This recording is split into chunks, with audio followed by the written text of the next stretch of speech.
সাল্লু আলাল হাবিব সাল্লাল্লাহু তাআলা আলা মুহাম্মদ সাল্লাল্লাহু আলাইহি ওয়াসাল্লাম। আলহামদুলিল্লাহি আজ্জা ওয়া জাল দাওয়াত ইসলামের মানব কল্যাণ সংগঠন FCRF এর মাধ্যমে আজকে 29শে আগস্টের আয়োজন।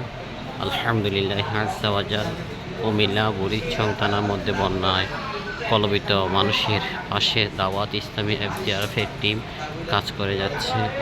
আমাদের এখানে শুকনো খাবার, বাড়ি খাবার, চাল ডাল, মেডিসিন, বাচ্চাদের ওষুধ, বাচ্চাদের জুস, দুধ এবং বিভিন্ন পানি আলহামদুলিল্লাহ সরবরাহ করা হচ্ছে।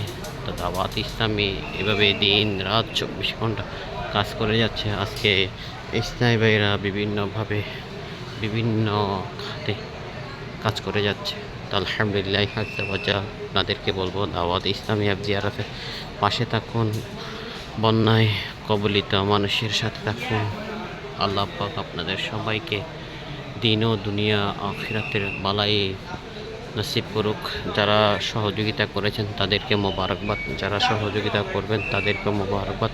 প্রত্যেককে বলবো আমরা নিজ নিজ স্থান থেকে ইনাদের পাশে দাঁড়াই। আল্লাহ পাক সবাইকে বরকত দান করুক। আসসালামু আলাইকুম ওয়া রাহমাতুল্লাহি ওয়া বারাকাতুহু।